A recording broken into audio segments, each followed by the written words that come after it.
Transfer of property act even गिफ्टची पण याच्यामध्येच माहिती आहे. ओके, आता दुसरा ऍक्ट तो आपल्याला तोही महत्वाचा आहे. दुसरा ऍक्ट जो आहे तो आहे लॉ ऑफ इजमेंट्स. बरं, मी आता तुम्हाला जी ऍक्टची नावं सांगतोय ती तुम्ही स्वतः लिहून घ्या. पहिला मी ऍक्ट सांगितलं तुम्हाला सेंट्रलचा transfer of property act 1882. Okay, आता मी दुसरा एक ऍक्ट सांगतोय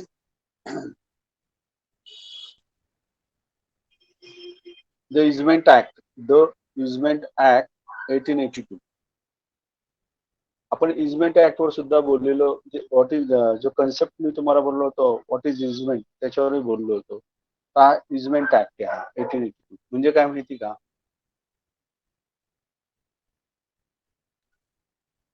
एखाद्या जागेची वहिवाट कंटिन्युअसली विदाउट इंटरप्शन म्हणजे कुठल्याही प्रकारचा वादविवाद न होता एखादी जागा कंटिन्युअसली 20 वर्ष वापरली गेली, प्रिस्क्रिप्शन म्हणतात त्याला, 20 वर्ष कंटिन्युअसली जागा वापरली गेली तर त्याच्यामध्ये इजमेंटरी राईट तयार होतो. आणि असे इजमेंटरी राईट खूप आहेत. त्याच्याकरता सतत कोर्टामध्ये भांडणं चालू असतात. बांधावरनं शेतीची जागा असेल तर बांधावरनं येणं जाणं, शहरामध्ये असं तर प्रायव्हेट जागाही वापरली जाते, बरेच लोक वापरतात. काही लोक सुरुवातीला गावाची सोय म्हणून दिली जाते, मग ती पायवाटच पडती, लोक जागा वापरायला लागतात, मग ती जागा शहरात येते, दॅट बिकम इजमेंट. आणि त्याच्यामध्ये इजमेंटरी राईट हा केला जातो. तुम्हाला त्यात सांगायचं का इजमेंटरी राईट हे दोन ऍक्ट महत्वाचे. हा इजमेंटरी राईट सुद्धा महत्वाचा आहे. तुम्हाला मी सांगितलं होतं नेसेसरी इजमेंट. तिघं भाव असतील, ground floor, first floor, second floor झालं, समजा एखाद्या भावाला जर त्या बिल्डिंग मध्ये वर जर काही अँटेना वगैरे लावायला असेल तर जाऊ शकतो का? हो, तो जाऊ शकतो, कारण नेसेसरी इजमेंट सेक्शन 13 इजमेंटरी राईट. त्याच्यामध्ये मासे काढायचे असतील, वाळू काढायची असेल, पूजा करायची असेल, सगळे easementary rights. Okay, this is called as a easementary right. Okay, easementary right त्या दृष्टीने तो महत्वाचा आहे. नंतर तिसरा ऍक्ट जो आहे land acquisition act. Land acquisition act 1894. Land acquisition act 1894. सध्या हा ऍक्ट बराच चर्चेला जातोय, कारण का एक जी जागा सरकारी प्रोजेक्ट्स मध्ये सरकारी कामाकरता हवी असेल, सेंटर आता जशी मेट्रो आहे बघा, तर मेट्रोसाठी जर मेट्रोसाठी जागा पाहिजे असेल भारत सरकारला, तर या ऍक्ट खाली, हा जो मी आता तुम्हाला ऍक्ट बोललोय त्या ऍक्ट खाली त्याचा ऍक्विजिशन घेतलं जातं, म्हणजे ताबा घेतला जातो. आता चांदणी चौकामध्ये आता ते ब्रिजेस होणार आहे, ब्रिज होणार आहेत वेगवेगळे जाण्याकरता चांदणी चौकामध्ये. तर मग तर तिथं जी आजूबाजूला जागा आहे ती कोणाची ना कोणाची तरी मालकीची असणारच आणि आहे. तर ती जागा सरकार या ऍक्टचा वापर करून ताबा घेतं.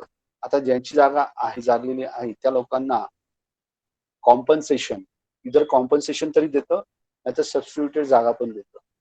पण सध्या सबस्टिट्यूटेड जागा न देता कॉम्पन्सेशनच देण्याचा जास्त प्रकार आहे. पैसे देऊन टाकतात, पैसे हे ठेवतात आणि देऊन टाकतात. नाही का, सरकारने योजना काढतो, मग सांगतं एवढ्या एवढ्या करता आणि एवढे एवढे पैसे राखून ठेवले त्यावर, तर त्याप्रमाणे ते पैसे देतात. ऍक्विजिशन आता बघा, पुणे नाशिक ही आता रेल्वे होणार आहे. मग पुणे नाशिकमध्ये खेड, चाकण, त्याच्यानंतर ते संगमनेर वगैरे वगैरे जो भाग आहे जी रेल्वे जाणार आहे, तिथं आता ते 4-5 वर्ष त्यांचं प्रोजेक्ट हे केलेलं आहे, ग्रीन सिग्नल दिलेला आहे. आता तिथल्या जागा घेण्याकरता आता या कायद्याचा वापर करते, लँड ऍक्विजिशन. ओके, त्याच्यानंतर coastal regulation zone act 1991. Coastal regulation zone act 1991 म्हणजे काय, ज्या समुद्र किनाऱ्याला जागा आहे, ज्या जागा समुद्र किनाऱ्याला आहे त्या जागेच्या बाबतीत हा ऍक्ट कंट्रोल करतो. त्यांनी सांगितलेलं आहे त्या ऍक्ट मध्ये, असं सांगितलं गेलेलं आहे, समुद्र किनारा तिथून किती मीटर, 10 मीटर, 20 मीटर, 25 मीटर तिथपर्यंत कुठल्याही प्रकारचं बांधकाम करता येत नाही. का? लाटा येतात, त्या लाटामध्ये बिल्डिंग कोलॅप्स होऊ शकते, म्हणून तिथं त्यांनी कुठल्याही प्रकारचं बांधकाम नाही. परंतु या गोष्टीला काही लोकांनी बगल देऊन बांधकाम केली आहे. त्याचं उदाहरण सांगता येईल आदर्श सोसायटी. त्याच्यामध्ये अशोक चव्हाणांना राजीनामा द्यावा लागला. कोस्टल झोन मध्ये ती जागा होती, मुंबईमध्ये कुलाब्याला. त्या ठिकाणी ती इमारत आदर्श बांधली गेली आणि ते एनओसी देऊ शकत नव्हते.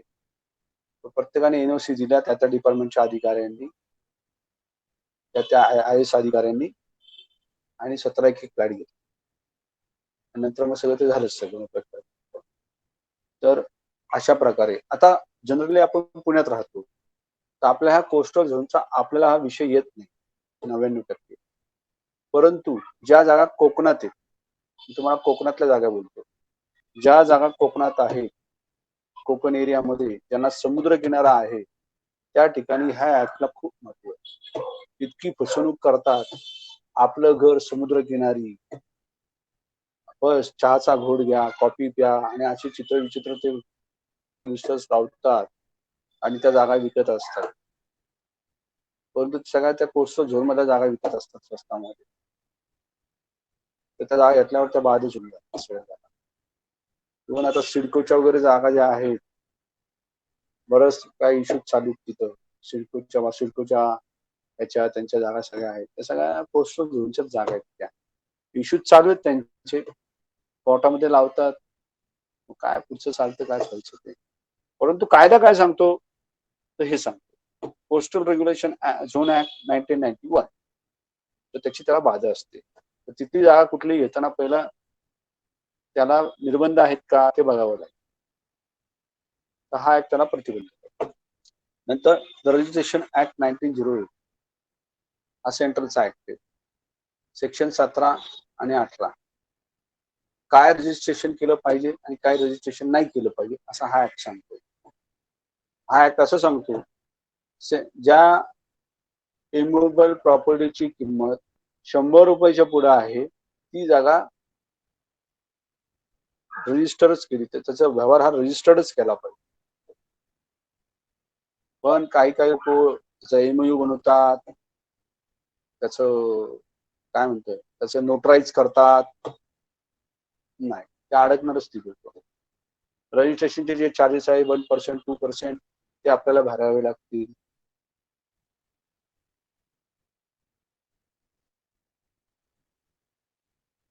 आता तर काय ते सध्या ते एलबीटीला वगैरे 2 वर्षावर त्यांनी माफी द्यावी, एलबीटी मीटरला, पण ते पैसे भरावे लागतील. एक सिंपल एक लॉजिक बघा, जर आपण सरकारला कुठल्याही प्रकारचे सरकारी खर्च आपण दिले नाहीत, तर सरकार आपण आणि एखाद्याबरोबर दुकानावर आपला व्यवहार झाला असेल, त्या 2 लोकांच्या डिस्प्यूट मध्ये सरकार पडणार नाही. त्यामुळे सरकारला पैसे भरले की ते डॉक्युमेंट मेंटेन. सिंपल लॉजिक लक्षात घ्या. सरकार चालवलं, सरकारला पैसे लागतात, त्यांना आपण नाही दिले तर मग ते चालणार, ते त्याचे स्टॅम्प ड्युटी वगैरे भरणं गरजेचं.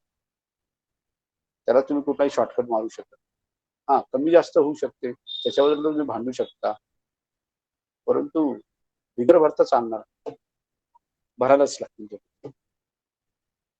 थर्ड नाही, त्यामध्ये the public premises in bracket eviction of unauthorized occupants Act 1971. The public premises in bracket eviction of unauthorized occupants Act 1971 म्हणजे काय? सरकारी जागेमध्ये लोक घर बांधतात. खूप ठिकाणी सरकारी जागेमध्ये शनिवारवाडा आहे, पूर्वी शनिवारवाड्याच्या बाजूला टायपिंगचे स्टॉल्स होते. म्हणजे मी लहान असताना, मी स्वतः लहान असताना, तुम्ही जे शनिवारकडे आता जे जाता, ते शनीचं मंदिर वगैरे आहे, त्या लाईनीमध्ये स्टॉल होते.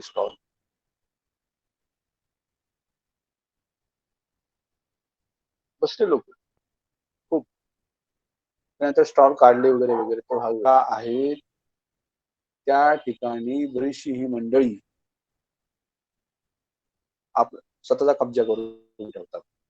आणि सरकार पण काही करत नाही. सरकार म्हणजे राजकारणी लोक काहीच करत नाही. पर्याय काय होतं, तिथं अतिक्रमण होऊन बसतं. पण त्याला बाधा देणारा हा ते करू नये म्हणून हा ऍक्ट, या ऍक्टच्या अंडर त्यांना काढलं जातं थोडक्यात. म्हणून तिथं हा ऍक्ट वापरला जातो. सार्वजनिक जागा, थोडक्यात सार्वजनिक जागेवर केलेलं अतिक्रमण या कायद्यामुळे काढलं जातं. त्याच्यानंतर आता बघा, अमेंडेड पहिला बेनामी ट्रान्झॅक्शन ऍक्ट 1988 होता. तो 2016ला अमेंडेड केला होता. तो अमेंडेड बेनामी ट्रान्झॅक्शन ऍक्ट 1988 आला होता. बेनामी ट्रान्झॅक्शन ऍक्ट 1988 आला होता. म्हणजे काय, 2016ला काय झालं, नोटाबंदी आली, बरोबर आहे. आता समजा माझ्याकडे 1 करोड रुपये असते 2016ला, तर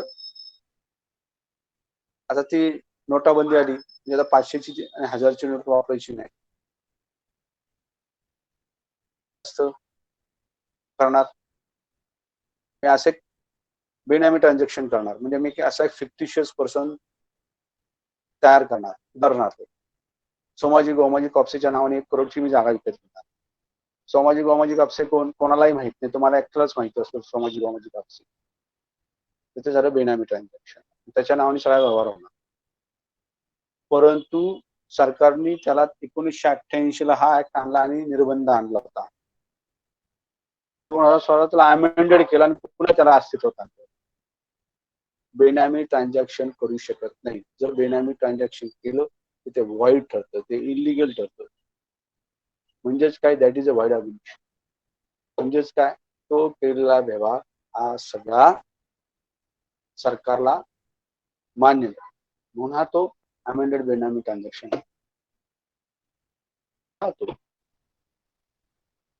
नंतर हिंदू सक्सेशन ऍक्ट. आता हिंदू सक्सेशन ऍक्ट जो आपण म्हणतो, म्हणजे जी property HUFA Hindu undivided family वडिलोपार्जित प्रॉपर्टी, परंतु त्याचा मूळ पुरुष हा हिंदू आहे आणि सगळी पिढी आता हिंदू आहे, त्यांच्याकरता हा ऍक्ट. तसा हा हिंदू सक्सेशन ऍक्ट आहे. तसा पारशी लोकांचा वेगळा आहे का, आहे. ख्रिश्चन लोकांसाठी आहे का, आहे. मुस्लिम लोकांकरता आहे का, आहे. आता आपण हिंदू सक्सेशन ऍक्ट करता बोलतो, तर त्याच्यामध्ये एक महत्वाची अमेंडमेंट मला तुम्हाला सांग, 9/9/2005 डेट वापस लिहून ठेवा. 9/9/2005 या दिवशी मुलगी आणि तिचे बाबा हे दोघं जर जिवंत असतील तर मुलीला समान हक्क प्राप्त झाला. म्हणजे जो जेवढा हक्क भावाला आहे तेवढाच हक्क हा बहिणीला प्राप्त झाला. परंतु त्या दिवशी जर बाबा जिवंत नसतील, नुसतीच मुलगी असेल, तर तो बहिणीला हक्क प्राप्त होत नाही, अशी ही अमेंडमेंट सांगते. परंतु त्याच्यानंतर सुप्रीम कोर्टचे बरेच नवीन नवीन जजमेंट्स आली, त्यानुसार कधी बहिणीला हक्क प्राप्त झाला, कधी बहिणीला हक्क प्राप्त नाही झाला. केव्हा, 9/9/2005च्या अमेंडमेंट प्रमाणे. परंतु आता लॉ हा असं सांगतो सध्या, आणि जजमेंट असं सांगतं की बहिणीला भावा इतकाच अधिकार आहे. मग ज्या ठिकाणी पार्टिशन झालं, ते पार्टिशन रिओपन करायचं का, ते म्हणजे नाही करायचं ओपन, आता झालं तर झालं पार्टिशन. पण काही ठिकाणी पार्टिशन हे ओपन. ओके, तर हा झाला हिंदू सक्सेशन. आपल्या रिअल इस्टेट मध्ये डील करताना, वडिलोपार्जित प्रॉपर्टी घेताना या सर्व गोष्टी आपल्याला पाहाव्या लागतील, की बहिणींचा हक्क. पूर्वी लोक काय करायचे, हक्क सोडपत्र करून घ्यायचे बहिणीचं. इंग्लिश मध्ये त्याला रिलीज डीड म्हणतात. ते रिलीज डीड करून घ्यावं लागणार आता सुद्धा.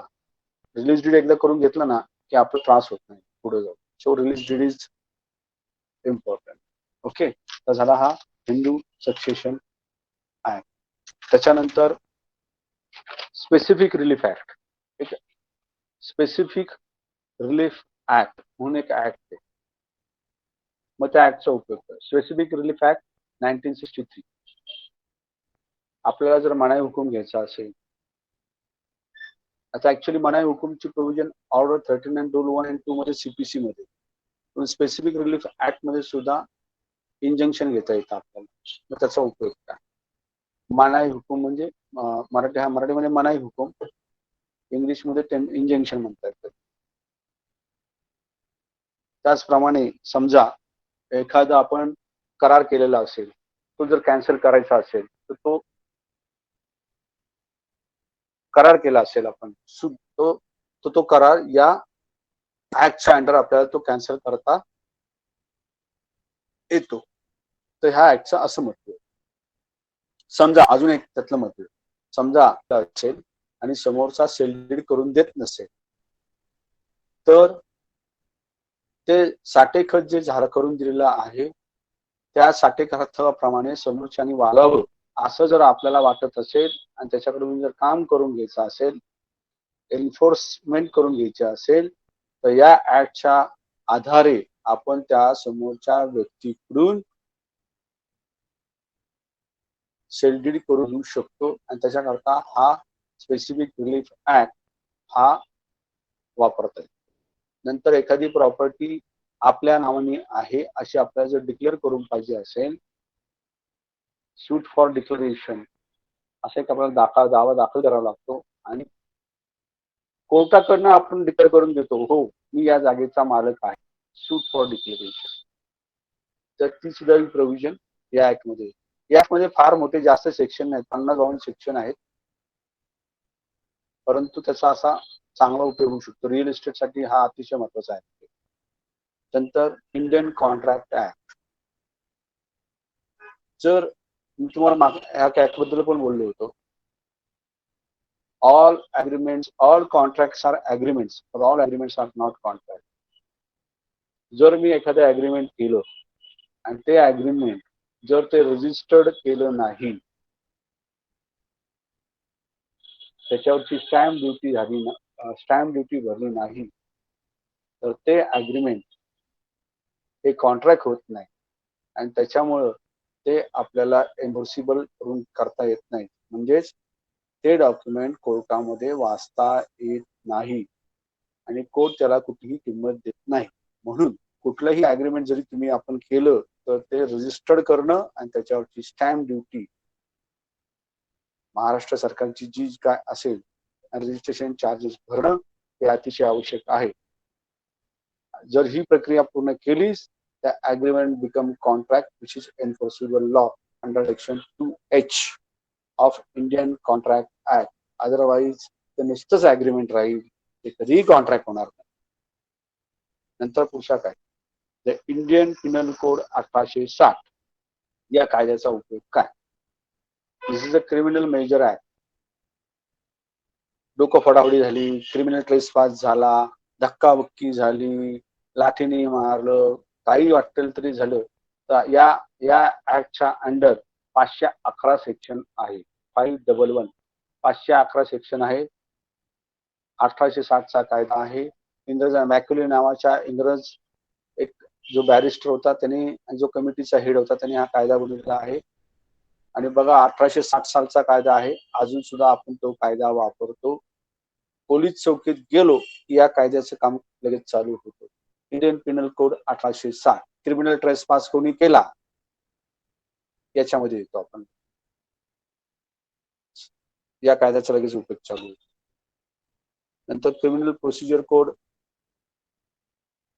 1973. तर सिव्हिल क्रिमिनलचं ते या कायद्याप्रमाणे चालतं. Criminal procedure code 1973.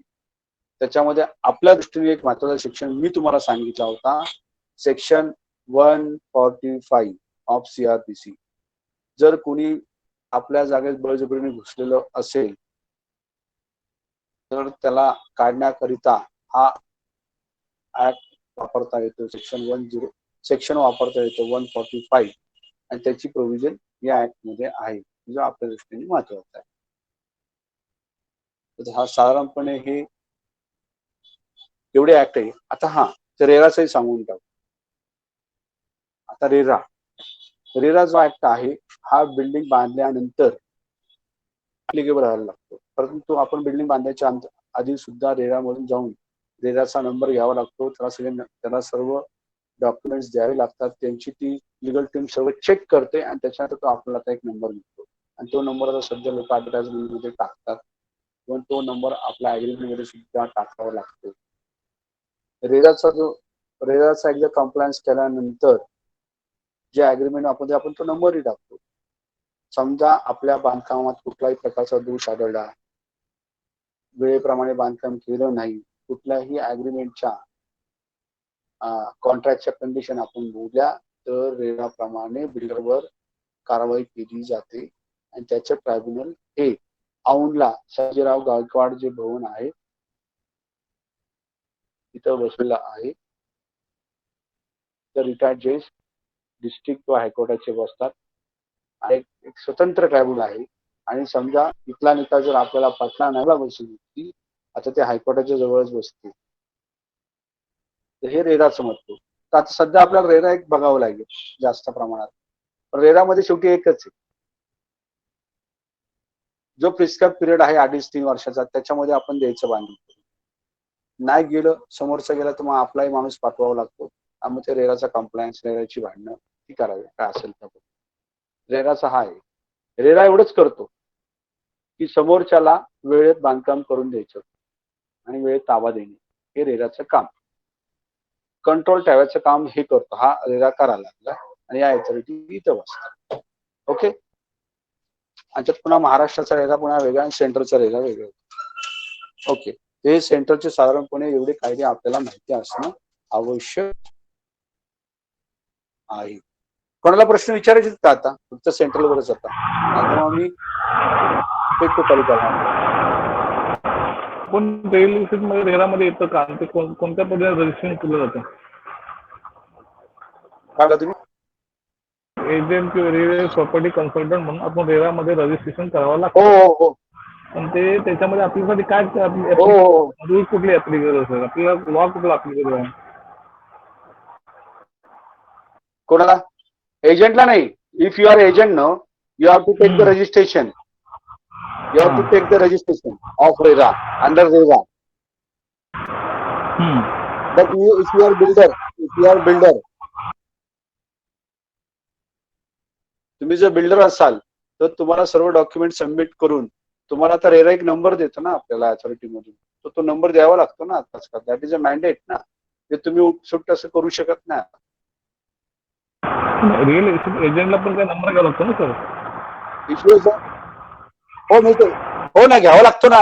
म्हणजे तुम्ही ऑथराइज रिअल इस्टेट एजंट झाला, you are authorise real estate agent असं विचारता. पूर्वी काय होतं, ऑथराइज रिअल इस्टेट एजंट नव्हते ना लोक. बरेचसे लोक ऑथराइज रिअल इस्टेट एजंट नव्हते, तर त्यांनी यांना पैसे घेऊन आता त्यांना ऑथराइज रिअल इस्टेट एजंट केलेले. जसं फार्मसी आहे, असे काही जे काय आहेत सगळे प्रोफेशन, तसं आहे वन ऑफ द प्रोफेशन. तुम्ही रजिस्टर्ड झाला रेराच्या अंडर की तुम्ही ऑथराइज रिअल इस्टेटचे एजंट झाला. एनी डिस्प्यूट तयार झाला तर तुम्हाला त्या मध्ये बघणार. परत म्हणजेच काय थोडक्यात ऑथेंटिक पर्सन. तुम्ही जो रिअल इस्टेटचं काम करणार हा ऑथेंटिक पर्सन. आलं लक्षात? त्याच्यामधलं काम एवढंच, ऑथेंटिक पर्सन. बाकी काय ऑथेंटिसिटी आली. Good evening sir. ओके. हा येस सर या सर हिंदू सक्सेशन ऍक्ट मध्ये जे आपण म्हटलं की if the partition is already done then it is not open to be challenge, असं आहेत का? म्हणजे की generally the partition is not reopen. अच्छा okay. Generally, I am talking about generally, but there is a any miscarriage of justice, miscarriage of law or justice, no? In that case, that partition may be reopened. Okay, all right, sir. आणि specific relief act मध्ये जे आपण म्हटलं ते suit for declaration, what exactly is that? Right, sir. Suppose you are the owner of the plot, okay, Oh. and you have already sold it and the necessary documents with you, Right, sir. but the another person is claiming your property. In that case, yes, I am one of the owner of that property. In that case, you can file the case against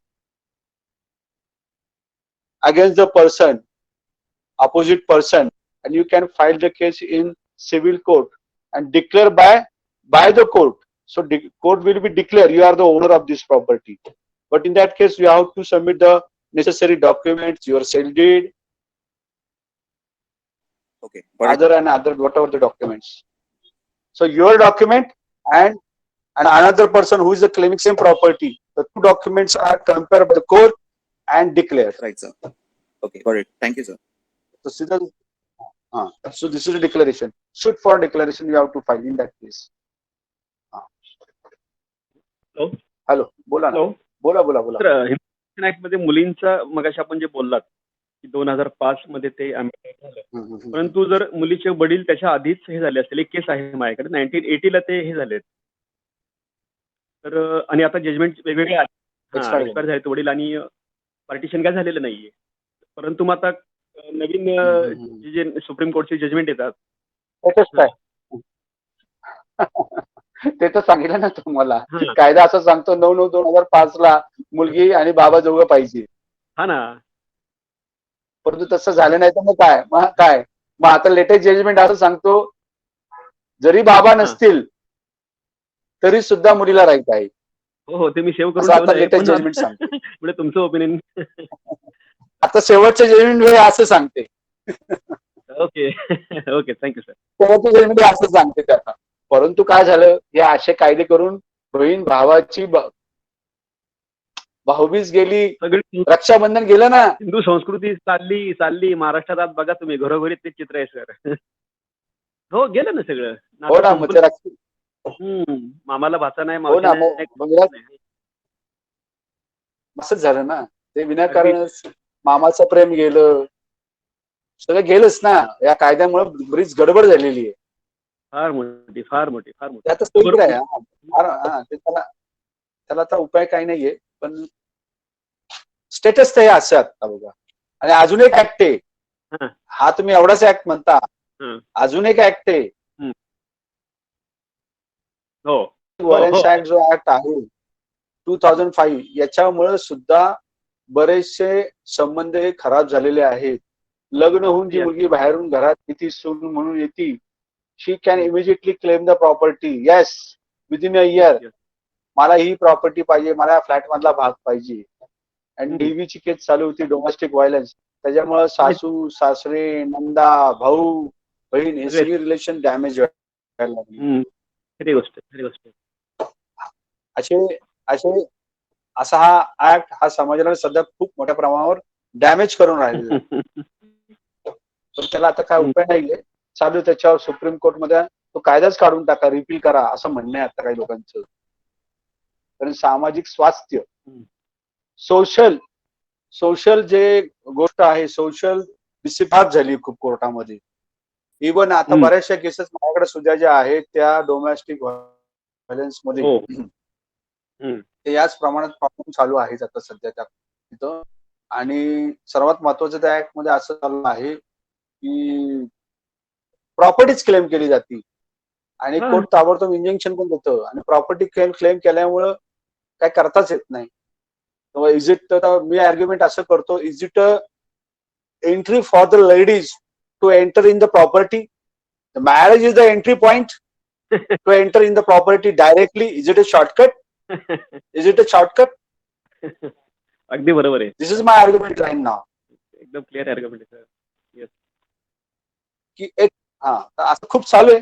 anyway, पण हे आपल्याला सगळं माहिती असावं लागतं कायद्यामध्ये. Yes yes. As आपण जेव्हा ब्रोकर म्हणून काम करतो त्यावेळेस we must know the knowledge about this. पण अजून एक महत्वाचा कायदा मला तुम्हाला तो सांगायचा आहे, तो limitation act. I am talking about the now limitation act. Limitation act हा असं सांगतो, काय सांगतो की कुठल्याही गोष्टीला लिमिटेशन आहे.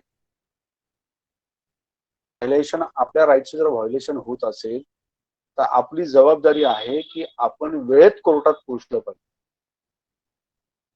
ओके, समजा माझ्या एखाद्या जागेमध्ये एखाद्याने एन्क्रोचमेंट केली, तर मी 10-12 वर्षांनी नाही जागा घ्यायचं, 12 वर्षांनी तर ऑलवेज पोझिशनच होऊन जातं. उशीर नाही करायचा, लवकरात लवकर जायचं. जो आपल्या स्वतःच्या हक्काबाबत जागरूक आहे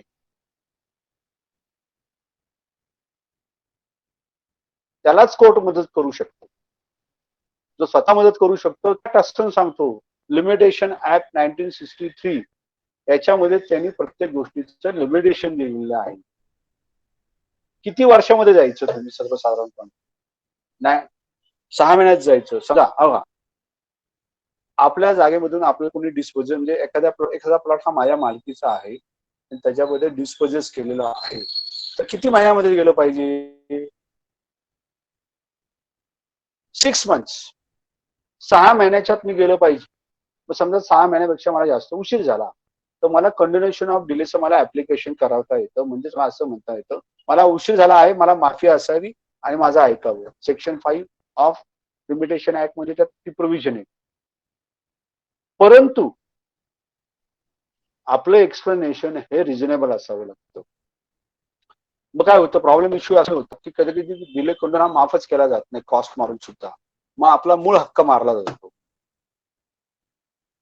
त्याच्याकरता बरीच मग प्रोसेस करावी लागते. मूळ कायदा मूळ माझा बाजूला राहून मला वर्षावर कोर्टात जावं लागतं. तर सर्वांना विनंती, कुठल्याही बाबतीत उशीर करायचं नाही. लिमिटेशन ऍक्टच्या बाहेर जायचं नाही. पटकन जायचं, कोर्टात जाऊन बसायचं. भले काय चुकीची कागदपत्र गेली तर आपल्याला कंप्लायन्स करता येईल, अमेंडमेंट करता येईल, परंतु पहिले जाऊन कागदपत्र दाखवून यायचं. आम्ही असंच करतो. काय गडबड झाली ना तर नुसतं प्लेट घेऊन, समजा आज शेवटचा दिवस आणि माझ्या पक्षकार आला माझ्याकडे आणि काही डॉक्युमेंट असेल तर मग मी एक काम करतो, नुसतं त्याचं फक्त एक्झिबिट 1 म्हणजे फक्त मूळ जे आम्हाला सूट आहे ते पटकन टाईप करतो आणि ते असं टाकून देतो आणि बाकी त्याची लिस्ट ऑफ डॉक्युमेंट लावतच नाही. आणि मग काय होतं त्याच्यावर, मग नंतर ऑफिशियल ऑब्जेक्शन आलं, मग बाकीचे डॉक्युमेंट्स मी बघून टाकतो. परंतु होतं त्या केसमध्ये मी लिमिटेशन ऍक्ट मधून वाचतो. नाही तर काय होतं, अपोजिट पार्टी त्याच्यावरच लढती 10-12, 5-6 वर्ष, 4-5 वर्ष आणि मूळ माझा रिलीफ बाजूला राहतो. This is the importance of limitation act 1963. Very important act. तर तुम्हाला मी आज आणि पुढचा ऍक्ट आहे सिव्हिल प्रोसिजर कोड 1908. त्याच्यामध्ये ऑर्डर 39 रूल 1 आणि 2 हा असं सांगतो, आपल्याला जर तुर्त मनाई घ्यायची असेल, इमिजिएटली, ताबडतोब, समजा एखादं बांधकाम चालू आहे आणि ते आपल्याला ताबडतोब जर थांबवायचं असेल तर या कायद्यामध्ये प्रोव्हिजन आहे. ऑर्डर 39 रूल 1 आणि 2 मध्ये जाऊन आपण तुर्त मनाई ऍड इंटरिम स्टेटस को असा याच्यामध्ये घेऊ शकतो. म्हणून सिव्हिल प्रोसिजर कोड 1908 हा आपल्यासाठी महत्वाचा आहे आणि त्याची ऑर्डर 39 रूल 1 आणि 2. ओके, समजा मी त्यात टेम्पररी इंजंक्शन घेतलं तरी सुद्धा एखाद्याने कन्स्ट्रक्शन चालू ठेवलं तर that become a contempt of court and the provision is again order 39 rule 2A. त्याच्यामध्ये ती प्रोव्हिजन. ओके, तर तो कंटेम्प्ट झाला. तर आता स्टेट ऑफ महाराष्ट्रचे कायदे राहिलेले आहेत साधारणपणे 17-18 ते सुद्धा आहेत.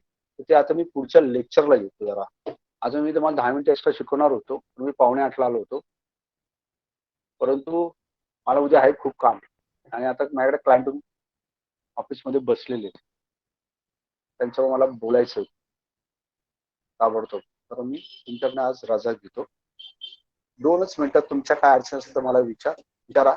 आता मी आज थांबणार आहे ताबडतोब. Hello, anybody? लिमिटेशन ऍक्ट आपल्याला जास्त माहिती कशी भेटेल? हॅलो, काय जास्त माहिती पाहिजे? बेसिक त्या कायद्यामध्ये मी तुम्हाला काय सांगितलं, तुम्ही ते पुस्तक मी जेवढी आता तुम्हाला आज बोललेलो आहे त्याची तुम्ही मराठी व्हर्जन विकत घ्या. तुम्ही त्याची मराठी मधली पुस्तकं विकत घ्या सर्वांनी. तुम्हाला तुम्ही हे करा, म्यूट करा. तर मी तुम्हाला आता कायद्याची जी काही सर्वसाधारण आता जे कायदे बोललो आहे ना, इंग्लिशचा प्रॉब्लेम असेल तर मराठी पुस्तक आहे आणि तुम्ही तुमच्या स्वतःची एक छोटीशी लायब्ररी तयार करा. वेळोवेळी तुम्हाला पुस्तकं लागतील, ती पुस्तकं तुम्ही ती घ्या. एकदम सगळी घेता येणार नसली तरी प्रथम तुम्ही लिमिटेशन ऍक्टचं किंवा लिमिटेशन ऍक्ट पण त्याच्यापेक्षा ट्रान्सफर ऑफ प्रॉपर्टी ऍक्टचं एक पहिलं पुस्तक विकत घ्या आणि अशी थोडी थोडी पुस्तकं घ्या तुम्ही आणि तुमची लायब्ररी तयार करा. म्हणजे तुम्हाला आता हे मी तुम्हाला शिकवलं, परंतु आता हा आपलं लेक्चर संपल्यानंतर सुद्धा तुम्हाला काय अचानक जर वाचावंसं वाटलं तर तुमच्याकडे एखादं पुस्तक असावं ना, त्यात पुस्तक तुम्ही वाचू शकता, त्यातून तुमचे काही डाऊट्स क्लिअर करू शकता. तुम्ही जरूर पुस्तकं सर्वांनी विकत घ्यावी, म्हणजे त्याचा तुम्हाला वेगवेगळी उपयोग. ऑर्डर 39 रूल 1 and 2 चे खाली सीपीसी मध्ये ते एक्स पार्टी ऑर्डर सुद्धा होऊ शकतोय की दोघं पार्टीला हे ऐकून x party hello x party is also be possible and add interim injunction is also possible. Okay. Before the final hearing or before the coming other side, court may be allowed add interim also. Court may be allowed add interim also. Without ex party hearing, without hearing of the other party, that is ex party. Right. Add interim may be allowed. Okay, sir. So that is provision in the CPC Order 39 Rule 1 and 2. If you want to read on detail, you can put on the Google also, na, search engine, and can read more and more case laws on this issue. हो sir, actually घेतले CPC IPC consumer law ह्याच्यावर सगळ्याच्यावर library मध्ये ठेवलेत आपण books RERA. Yes. पाहिजेच लागतात.